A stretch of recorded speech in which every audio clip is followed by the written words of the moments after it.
Hello, welcome to another pregnancy diaries. Holiday season, which you better because it's scary. I don't want to do anything.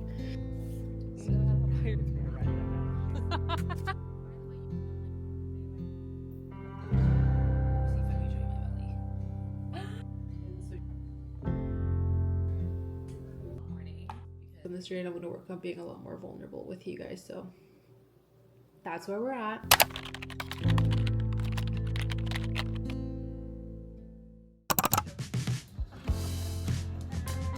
Hello, welcome to another pregnancy diaries. I am literally right outside of the clinic. Actually, not the clinic. Actually, it is a clinic. I am going to get my blood work done, so I'm kind of procrastinating. I'm not gonna lie. I hate needles, guys. I hate them with a passion. I hate getting shots. I hate getting blood drawn. I hate the entire process of all of it. I'm one of those people that I still can't look when they put a needle in me. Like, I physically cannot look. I'm 30, by the way. Get this blood work done. I will have no opportunity to get it done after literally today because we are gonna leave to Arkansas here soon. And then I have an appointment within the coming week that they need the blood work for. So I really got to get this done. I am around 18 weeks right now, because you know how they tell you like there's an 11-day leeway or something like that. I am in between those weeks, supposedly, allegedly, and we're gonna go get our blood work done. I feel already like a house, and that's where we're at. I love it. Beanie or no beanie? My ears are cold. We're gonna go with beanie. Where's my paperwork?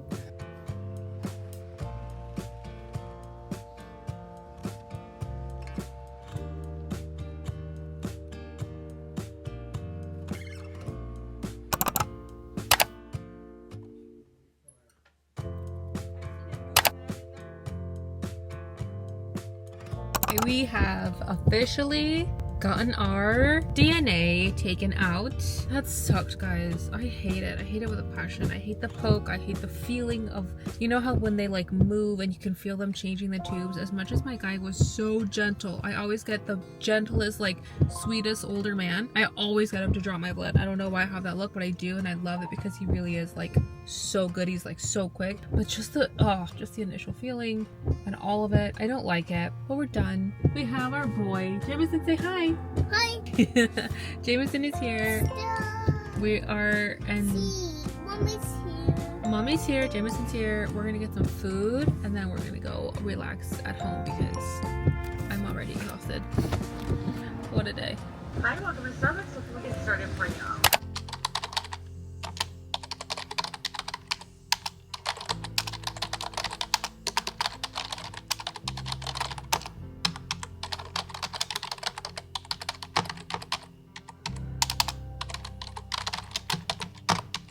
I was so not planning to do this or like include this in the vlog, but I told myself if we were really gonna do this, Gloria, if we're really gonna start vlogging and taking you guys on this journey with me, if we're really gonna do this together as a unit, it has to be like truly done together, and I'm going to be vulnerable and let you guys in on the nitty-gritty of like everything. So that's what we're gonna do. A few weeks ago, I took you guys on, I took you guys with me to my appointment. I believe it was just my intake, and I told you guys during that intake, which I was not expecting, but thank God, literally thank God, it happened. I had a PAP, and I looked over my results a few days ago now. I've been processing for a while. The PAP came back abnormal, and in the results it said, like my doctor literally wrote in the app that I use to check my health tests and all that, and I used to message my doctor, schedule appointments, all those things. It literally said, so it looks like your PAP came back abnormal and there's been low-grade changes, and I tested positive for some HPV. I don't know which one, which is why it's been days since I've talked to you guys. And I've been like processing it because it's scary. I want to talk about this for a couple reasons. One, because I want, like I said, to take you guys on this journey and show you guys the good, the bad, and the ugly of it all, and like really bring you guys on this journey with me and all those things. But two, I also want to talk about it because I've been on TikTok and I've been Googling it and I've been on Instagram, and I feel like there's this huge stigma with HPV when 80% of people have it. It's such a normal thing, and everything I've been seeing on YouTube and everything, it's such a normal thing. So before you go and judge me and try to look at me sideways, there's an 80% chance you have it right now. It's just mostly it goes undetected, and it's mostly not a serious thing, but most women have it. Most people have it, period. It just so happens that I'm also pregnant and I don't know much about it. We're gonna go in this week. They set an appointment for me to go in and get it checked, and they're going to do a colposcopy and they're going to biopsy it just to make sure it's not anything serious. And that's kind of where I am right now. It was so scary, to say the absolute least, when I saw the that message. You know, I went in to my app thinking I'm just gonna look at my results and see like what happened. I was expecting to see normal. I've never had an abnormal pap in my life. I'm married.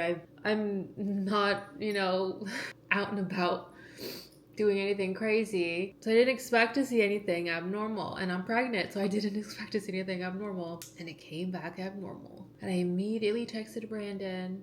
And I immediately texted one of my good friends who just so happens to be a doctor, and her husband is also a doctor. Brandon, in his own way, calmed me down. And then my friend messaged me back and said, this isn't something to panic about. I know it seems very scary, but it's the equivalent of finding a lump on your breast, which I know sounds scary, but could also mean a million different things. And it's just alerting us as doctors and as professionals that we just have to take a closer look. That's all it is. Like, let us take a closer look. Let us do our job. That kind of calmed me down, but it also happened when I was home alone with the kids, so all I could do was like look at Jameson and realize how young he is and how young Autumn is. And the second I got pregnant, I remember looking up at Jameson and being like, oh my god, like, where did my baby go? You're almost 4. And then Autumn is basically like a teenager now, and you realize how grown they are, and then something like this happens and you realize just how little your babies are still, and how scary it is that something could happen to you. And by far one of the scariest nights I've ever endured in my life, because it was one of the days where he was filming late, and I didn't want to freak him out, but this basically happened on the phone. It was so sweet. It was so reassuring. I think he also got on the phone immediately and did his research and was like, babe, this could mean so many different things. Like, your mind doesn't have to go there. And he was like, I think you need to talk to your mom. And I didn't want to talk to my mom at all, because I know my mom. My mom is so protective of her daughters when it comes to stuff like this, because her mom died of uterine cancer, which also is why my mind spiraled when I saw the abnormal pap smear. But he was like, I think if you talk to your mom, I think she might shock you. So I did exactly that. I called my mom and I tried my hardest to calm down before like ringing her up. And she, literally the most amazing human being on the planet. I called my mom and I immediately started crying as much as I tried to calm myself down. And I told her I got an abnormal pap smear and it's looking like I might have some sort of strain of HPV and abnormal changes. And she literally goes, that's it? She goes, do you know how many abnormal pap smears? Do you know how many times I've had an abnormal mammogram even? She said, you know how many times I've gone in for a test and they always find something and it always ends up being nothing. And she's like, I think you just are my daughter in the sense that we have the most sensitive plumbing down there. And it's true. I am that friend in my friend group that talks about like how I have to buy a certain amount of cotton and underwear. I can't change detergents. Like, I have to shower pretty much immediately after yoga. I can't sit in damp for a long time. Like, my flower is so, like, it just gets thrown off. And she explained that to me. She's like, you've been that way since you were little, and I am that way, and you're pregnant right now, so your body's just throwing hormones off left and right. And she calmed me down, and I told her it's because we have it in our blood, like, genetically. Like, I know my grandma died of this. Like, like cervical uterine cancer. And she was like, yeah, but your grandma also didn't take care of herself and didn't seek any medical help. And she's like, the best thing you can do right now is stay calm, let the doctors do their job. It's exactly where I'm at. It is scary, like I'm not gonna lie, like the past few days, it's something that like it leaves your mind, but the second it comes back, you're like, oh my god, it's scary. Because you just don't know, and it's like the fear of the unknown, it gets to you. But my mom called me literally the next day and was like, are you breathing again? Like, are you okay? Like, trust me, it's gonna be okay. If anything, you might have HPV, and the chances are of it being super serious are so low. They're probably just going to have to monitor for 6 to 12 months, maybe longer, but they're just going to keep an eye on you. That's all that means. And it just sucks, like the timing of it all. Like, we're right in the smack dab in the middle of the holidays, and Brandon and I decided, because I know me, and I'd be absolutely miserable not being near my healthcare, my healthcare provider, my doctor, if something were to happen. So we ended up having to cancel our trip to Arkansas, which sucks because I was so excited to go to, and I know he was excited to go see his family. And I think the first thing he said too was, I could care less, babe, like your health comes first. And I would also be pretty miserable if I knew that we could be doing something about whatever it is that's going on and we weren't near your doctor. Like, say the tests come back and they're like, we need you to come in immediately. It's so much easier to get in their car and drive to the hospital than to pack up the kids and get on a plane and all those things. So he was like, I can go see my family in January if anything. There's so many options we have, but I think we just need to stay home. And I felt horrible, but I knew in the back of my mind I would just be miserable in Arkansas with the thought of this. And I stayed home today. Usually I go to the loft and hang out, and today I told Brandon I just kind of want to be in my house, sit on my couch, and I want to relax, and I don't want to do anything. I think he's just driving the kids around right now to get Jameson a nap, and Autumn wanted to go drive around in the truck, but it's so scary. But again, I wanted to normalize this because I'm sure, actually I know, because I've been looking this up so much, I'm not the first woman that's had an abnormal pap smear. I won't be the last, and stuff like this happens more common than we think. It's, however, one of those things that you can't help but kind of be scared a little bit. And I just want to normalize that and be like, hey, if you're going through something similar, I'm right here. You're not alone. I am, believe it or not, staying pretty positive throughout this. I do have my moments where, like I said, it kind of hits me and I get scared, but then I'm quickly like brought down to what the actual data says and what experts say, and not just my mind wandering. It's very normal. I'm so young. I'm so healthy. I do take my health very seriously, so I should be more than okay. When we do go and get this colposcopy, it shouldn't be anything too scary. I just wanted to share because it felt also weird keeping this from you guys when I said I'm going to vlog this and I'm going to take you guys on this journey, and I'm going to work on being a lot more vulnerable with you guys. So that's where we're at. And I will obviously keep you guys more updated, and we'll see how it goes. But I love you guys, and let me be your reminder, please. Go get your pap smear, please, annually every 2 years. Don't let it pass, and stay on top of this. It's more important than you know.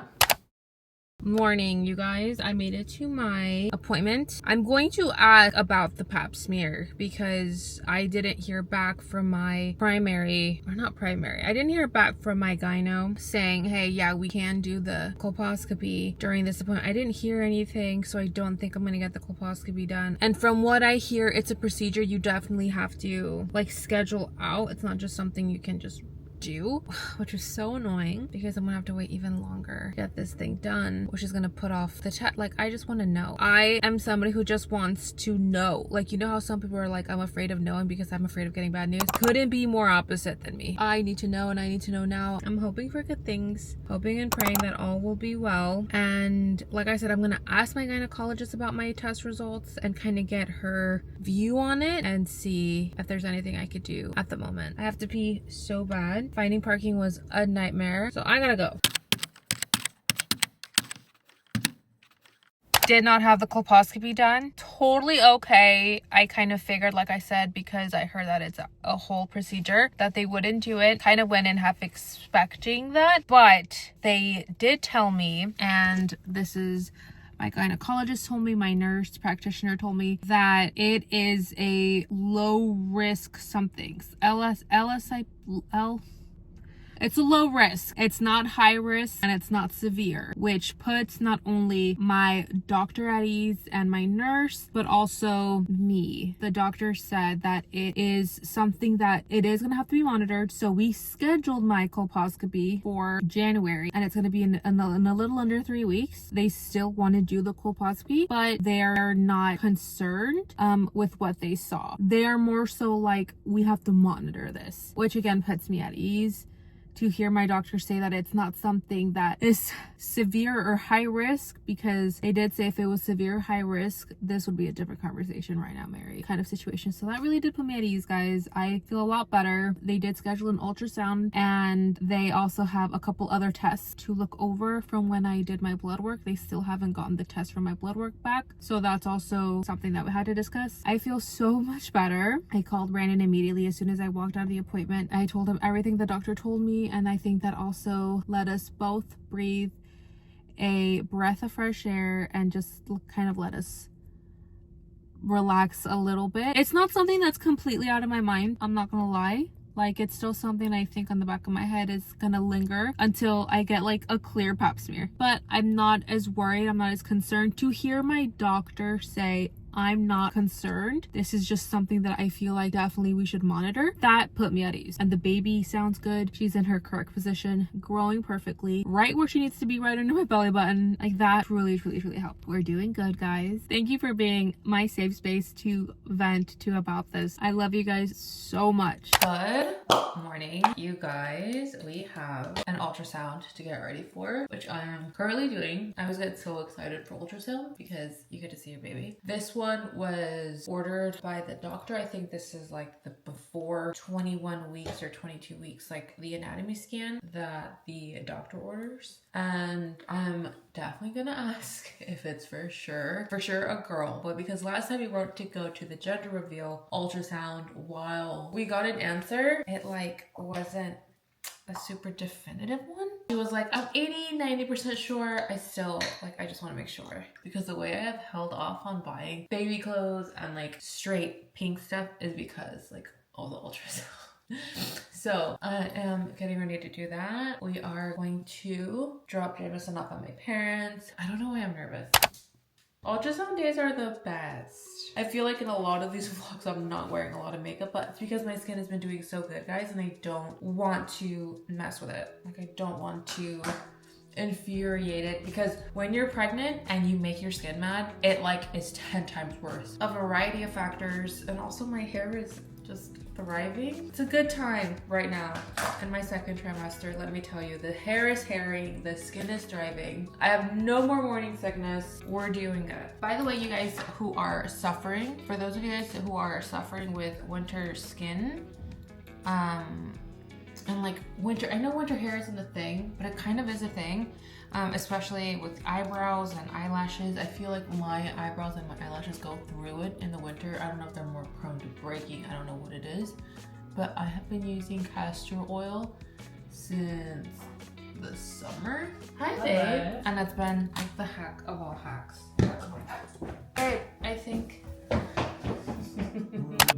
Babe, I know exactly what you're doing.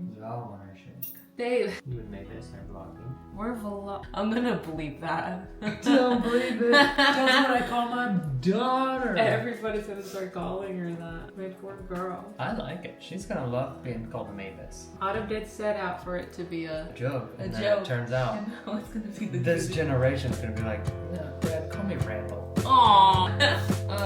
I have to do laundry. Alright, let's go. You better not, babe. We decided on Maverick, babe. It's Mavis because it's Mav. And then Ferris, the last two letters, Mavis.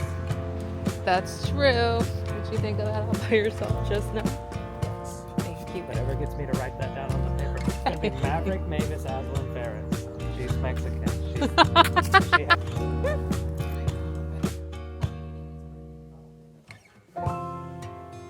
Today's your baby's anatomy scan. It's a detailed study we do today.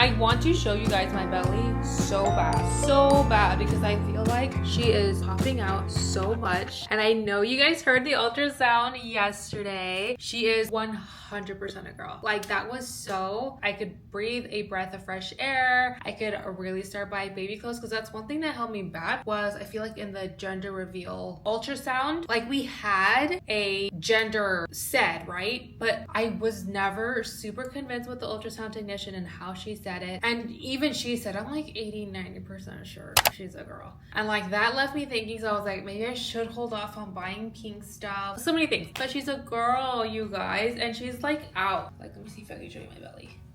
Oh my goodness, she's like, ow. I feel like this baby is gonna be the biggest baby. I was my mother's biggest baby and I was her last, and I was 10 pounds. I'm not praying and hoping here for a syndrome baby, because guess who has to push that out? But I am praying for a healthy, beautiful baby girl, which I know we're gonna get. I have a really good feeling, even with all the scares, even with everything that we, you know, have learned throughout this pregnancy. Another thing I really want to talk to you guys about, just because I never really heard it talked about in any of my pregnancies. I've always heard of postpartum depression, and I even lived through postpartum depression with Autumn and with Jameson. For those of you guys who have watched my recent Q&A, and I'm pretty sure I've talked about this in other vlogs, my postpartum depression with Jameson, I didn't get postpartum depression with Jameson. I got depression in my second trimester, which I feel like that's what's happening. I'm having a really good day right now. I feel really good. I was so excited to come in. I did my makeup. I have been vlogging. I feel really good about, you know, the ultrasound yesterday. The ultrasound really helped put me at ease. Obviously not with everything, because we still have the colposcopy, answer even more questions that we have looming, but I'm praying all good things. This week was one of my harder weeks because I feel like I'm definitely getting those same emotions I did, or those same feelings that I did with Jameson. And I am in my second trimester. So it's nothing new with Jameson. It was something that was very brand new. And I think I told Brandon a few nights ago, I think I might be going through my postpartum depression right now again. And he was like, well, at least this time we know, babe, because last time it rocked us both because we didn't really know. And now you know, and we know how to handle it.